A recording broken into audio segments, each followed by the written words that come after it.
Assalamu alaikum warahmatullah. Yan uwa suna na Sunan kake na muku fata alkhairi. Yan uwa darasin mana yau shine na kama wata hanya da mu amfani da ita ko ince zaka iya amfani da ita ka gano inda abokinka yake ko kuma dan uwanka budurarka ko kuma wani mutumi da yake buƙatar gano a inda yake sannan kuma yana ina a halin yanzu, live location kenan. A dukkan lokacin da yake buƙata zaka iya gane inda mutum yake ta cikin wayarka ba tare da shi wancan ya sani ba. Abin da ya sa ka wannan hanya ce sahihiya ba tare da kai amfani da wani application wanda zai cutar da wayarka ba kuma zai cutar da wancan ba. Kami amfani da Google Map. Da yawan gaske zaka wani lokacin kana so ka aika kananka ko kuma danka ko kuma abokinka zai tafiya kuma kana so a lokacin kana gane inda yake ko kuma ina yake a halin yanzu har ya je da kuma irin mata ka kare tambaye ka unguwa bayan nan tabbata ka iya tunanin za ta je wani wajen. To da zarar ka yi amfani da wannan hanya zaka iya gane dukkan inda take zuwa da kuma ina ta je da kuma ina ta je ta dawo baki daya. Saboda haka wannan hanya tana da matuƙar amfani, ya kamata a ce ka kalli bidiyon tun daga farko a ƙarshe.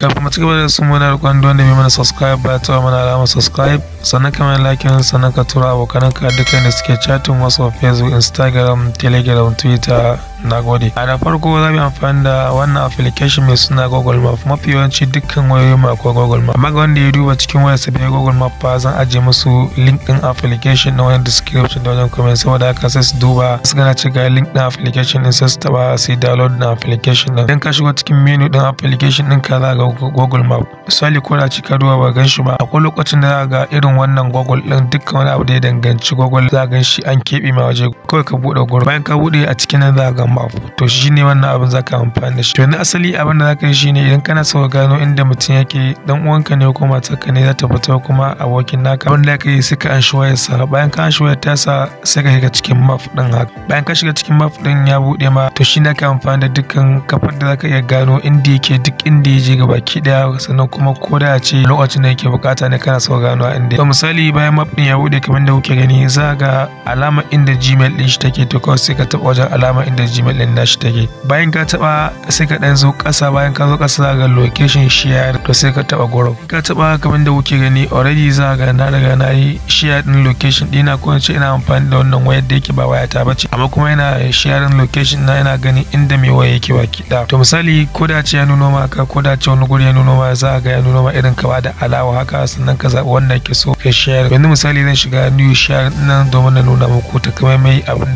abin yake nuna. Sai ka taba share din, bayan ka taba location sharing bayan sai ka taba allow din kamar da kuke gani. Bayan ka taba allow din za ga for 1 hour, sannan kuma za ga until you turn this off, kawai sai ka taba gurin. Shine kowane lokaci za ka iya ganin inda wannan mutum yake. Sannan za ka ga batirin wayar shi ma ya kusa karewa ko bai kusa karewa ba, biyu ana fasantar din wayar sa kenan. To bayan ka taba until you turn this off din nan, anan sai ka taba sai ka nemo number wayar wanda yake so ka tura, bi ma'ana number wayar ka kenan. Nan za ga mo, idan ba ganta a cikin nan ba sai ka taba mo. Bayan ka taba mo din shine zai baka dama kai searching din lambar ka ko kuma Gmail ɗinka da zaka tura. Misali zan tura wannan number. Bayan nan kamar da kuke gani zai noma nan sai ka taba dan show this again din nan. Bayan nan sai ka taba sharing din nan. Kana taba sharing sai ka taba send. Kana taba sending sai ka jira zai gama loading din nan. Amma ka tabbatar da zarar idan ka tura wannan sharing din iya kai kadai ko kuma iya wanda zai kare ma mutuncin ka zaka tura location din. Kada ka je ka tura wanda zai na bibiyar ka wanda kai baka san wane ne ba. Misali ka iya gwada a wani ka tura masa. Misali bayan ya nuna haka kawai sai ka taba alamar sending. Na taba alamar sending wannan message din zai shiga. Kamar da kuke gani a nan saboda babu network ne, kuma na yi kokarin tura masa ta wannan Gmail din, ko in ce ya kokarin tura masa ta number waya. Amma misali zarar ya shiga shi wancan da zai ga wancan link din a wancan wayar tasa, nan da zarar wannan message din ya shiga kai za ka ga link din ta number waya ka da ka tura. Bayan da ka tabbata ya shiga ka iya deleting din message din a nan, wannan ba zai gane ka tura wani sako ba. Sannan kai kana zuwa can kana taba wannan link din, shine kana ganin dukkan wannan inda location din wannan mutum yake. Da zarar ka fita ka kara taba link din za ga location din inda wannan mutumin yake. Abin da zan yi muku yanzu saboda na riga na taba ba waya shi yasa mai sadin bai shiga ba, ko in ce abin da zan yi zan kara komawa zan tura ta Gmail dina. Anan da ka iya sa number waya kamar yadda muka yi farko na number waya, sannan kuma ka iya sa Gmail. To kawai sai ka taba, bayan ka taba ka sa number wayar ko kuma ka sa Gmail din, anan za ga sending sai ka taba sending din. Ka taba sending directly shi wannan location din wancan wannan map din zai turawa da waccan number ko Gmail din link wannan map din. Yanzu misali abin da aka yi a wannan wayar shine ba wayar ka za ka yi amfani da ita ba kamar na faɗa muku a farko. Za ka yi amfani da wayar matar taka kuma wayar abokin naka ko kuma na kanan naka. Bayan ka yi amfani da ita shi ka tura, bayan ka tura ta cikin wayar ka cikin Gmail ɗin ka sama, saboda in ba za ka sa kuma Gmail ɗin naka yana ga wannan link. Da zarar ka buɗe link ɗin nan za ga inda mai asalin wannan wayar yake baki ɗaya. Yanzu misali anan shi ma zai nuna masa akan cewa ga nambobin ko kuma ga link ɗin da aka share ɗinsa, sannan ana ganin duk inda yayi, sannan kuma za a iya gane ina yake a lokacin sa. Hanya tana da matuƙar amfani, ya kamata a ce mun san da ita, saboda wani lokacin ma za ka iya ganin samu bako ya sai kayan ka, bayan ya sai kayan ka zai iya cewa zai je dawo. To misali ka dan iya masa dabara, mu dan ga wayar ka shausha bai faɗan lokaci ba kawai za ka turo link ɗin sa ta cikin number ka, kana tura link ɗin ta cikin number sa, to a lokacin duk inda ya je kana ganin ta cikin wayar ka ba tare da ka sha wahala ba. Saboda haka kada ku manta ta mana alamar subscribe, sannan ku mana like,